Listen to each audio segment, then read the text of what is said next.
Dear student, AIPMT 2014 okay 2014 में पूछा हुआ क्वेश्चन है।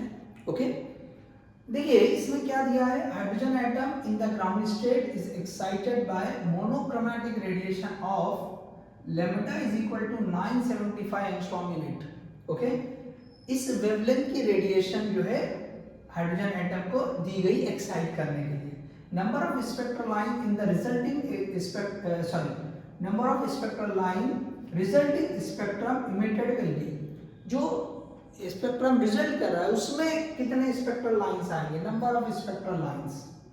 ओके अब देखिए यहाँ पे हमको सिंपली अगर ग्राउंड स्टेट है वो तो हमको पता हो गया वहां पे इनका वैल्यू क्या होगा। अभी एक्साइट होके किस स्टेट पे जा रहा है, एक्साइट होके वो किस स्टेट पे जा रहा है। तो अगर हमने एनर्जी पता कर ली ओके इस इंफॉर्मेशन से, देखो एनर्जी कितनी दे रही है, ग्राउंड स्टेट पे एनर्जी कितनी होती है -13.6 इलेक्ट्रॉन वोल्ट। अब ये जो वेवलेंथ की रेडिएशन है ये कितनी एनर्जी, तो एनर्जी का फॉर्मूला हम लिख सकते हैं E इज इक्वल टू ये hc/λ, या इसी को ऐसे वर्कआउट करके लिखा है 12400, इसमें लैम्डा लिखते हैं हम एंगस्ट्रॉम यूनिट में। ओके लैम्डा को एंगस्ट्रॉम यूनिट में लिख दो। सो ये जो एनर्जी हो जाएगी ओके ये nth स्टेट में कितनी उसको दी जाएगी। ठीक है चलो कितनी एनर्जी इस रेडिएशन की है, तो ये हो गया 12400 डिवाइड बाय ये कितना है 975। अब देखिए इसको आप अगर वर्कआउट करेंगे ओके इसको वर्कआउट करेंगे सो देखो ये लगभग अगर मैं थोड़ा सा इसको अप्रोक्सीमेट ले लूँ सो ये हो जाएगा 1250 और इसको अगर हमने 975 ले लिया ओके तो ये जो है ना 25 से हमने इसको जो है डिवाइड किया तो 25 5 तो ये हो जाएगा 500। ओके या यहीं पे लिखता हूँ मैं, ये हो जाएगा 500, 25 5 125 और 0 ये हो जाएगा 25 3 75, 22 बच गया। तो ये 2225 सो 25 9 सो 500 डिवाइड बाय 39। अब ये अप्रोक्सीमेट लिया था हमने, तो अप्रोक्सीमेट में इसको अगर 1000 ले लें तो ये अगर मैंने फिर से लिख दिया कि भैया 500 डिवाइड बाय 40 है। सो ये जो आंसर आएगा लगभग 12.5 आता है, 12.5 आता है। देखो यहाँ पे फर्क बहुत ज्यादा है, 39 का 40 कर दिया, ये यहाँ पे ज्यादा फर्क नहीं था, 12,400 में 100 बढ़ाया था।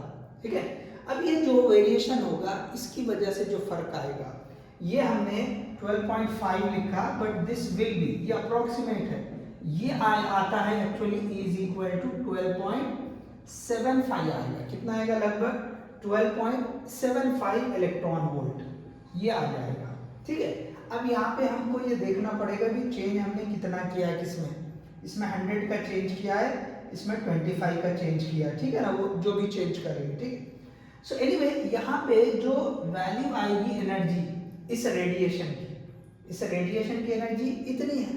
तो अब देखो ग्राउंड लेवल पे कितनी होती है, तो अब यहाँ पे ग्राउंड लेवल पे होती है ओके EN, ओके EN कौन से स्टेट में, तो ग्राउंड स्टेट पे तो -13.6 है और उसको कितनी दी गई 12.75 दी गई, कितनी दी गई 12.75। सो this will B -0.85 electron volt. Okay 0.85 electron volt. ठीक है तो ये जो है इतनी एनर्जी उसको इस लेवल पे चला गया, किस लेवल पे 0.85।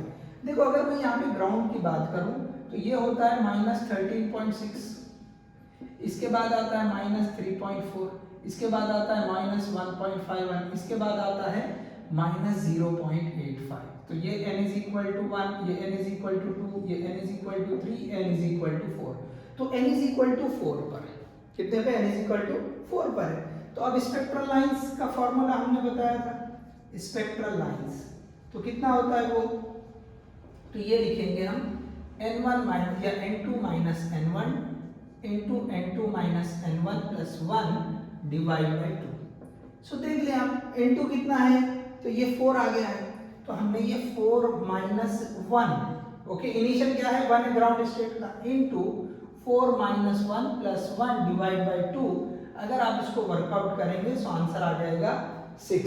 4 ये 3 into 4 divided by 2, so 12 divided by 2 answer will be 6. Okay चलिए मैं चेक करता हूँ ये आ रहा है या नहीं आ रहा है पूरा. Yes sir. ओके सो यहाँ पे सिंपली हमने क्या किया, एनर्जी को चेक कर लिया, ठीक है.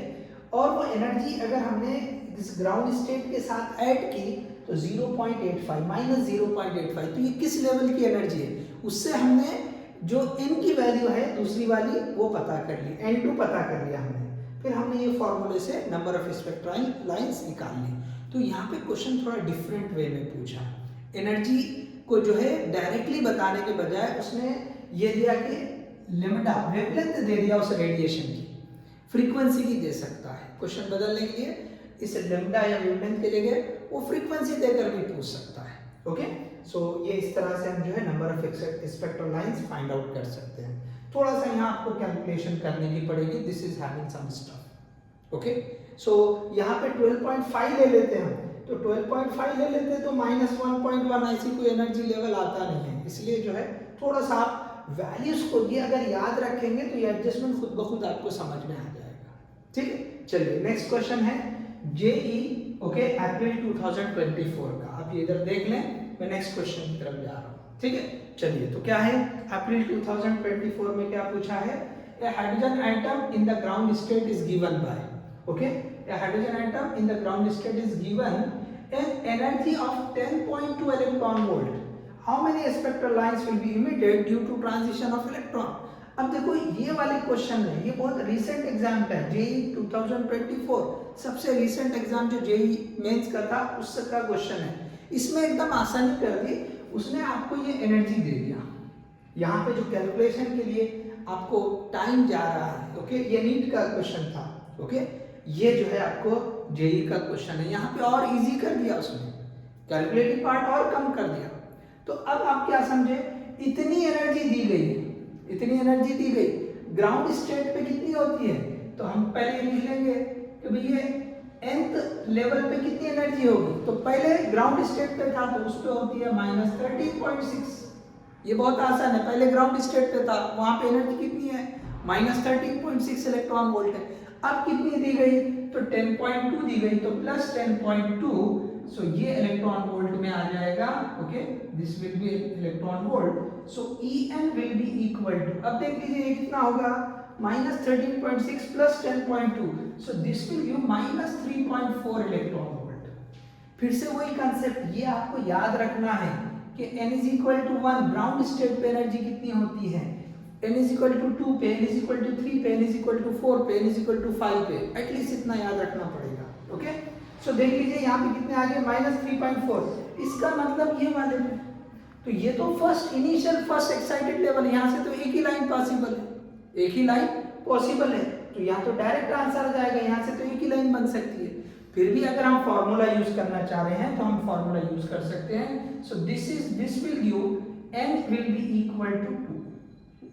n की वैल्यू क्या आ जाएगी 2, हम इसको n2 बोल देंगे. क्या बोल देंगे इसको n2 बोल देंगे. ठीक है सो n2 इज इक्वल टू 2 ले लेंगे हम, और n1 क्या है ground state that is 1, so n1 1 है और n2 2 है. अब स्पेक्ट्रल लाइंस का फॉर्मूला लिखते हैं हम, स्पेक्ट्रल लाइंस.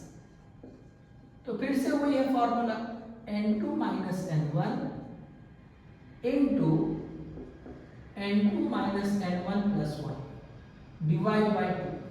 अब यहाँ पे रख दिया तो ये आ जाएगा 2 माइनस 1 और यहाँ आ जाएगा 2 minus 1 plus 1 whole divide by 2. तो आप देख ले ये 1 1 कैंसिल होगी, यहाँ से 2 बचेगा, ये 1 बचेगा, 2 into 1 2 divide by 2 that will be 1. So answer रहेगा आपका 1. सो ये डी ऑप्शन जो है करेक्ट रहेगा. ओके सो जेई के क्वेश्चन में ये जो है 1. ओके और यहाँ पे कौन सा था, ये सी ऑप्शन करेक्ट था. ओके देख लीजिए. सो सिंपल, आपको थोड़ा सा यहाँ सोचना पड़ेगा. देखो क्वेश्चन पूछ रहा है. ओके जेई में तो बिल्कुल जो है कई सारे क्वेश्चन ऐसे पूछे हैं. ठीक है सो एक रेफरेंस के तौर पे हमने ले लिया. तो याद रखें हम ये सोचें कि भाई वो एनर्जी ओके एक्साइट होने के बाद एनर्जी किस लेवल की आ रही है. तो अगर ये आप याद रख लेंगे तो बहुत आसानी हो जाएगी. ओके सिंपली हम चेक करेंगे वहां पे n का वैल्यू क्या होगा. अगर आपको N1 N2 पता हो गई तो आप ये स्पेक्ट्रल लाइन के फॉर्मूले से फाइंड आउट कर सकते हैं। Okay, hope you understood. Thank you.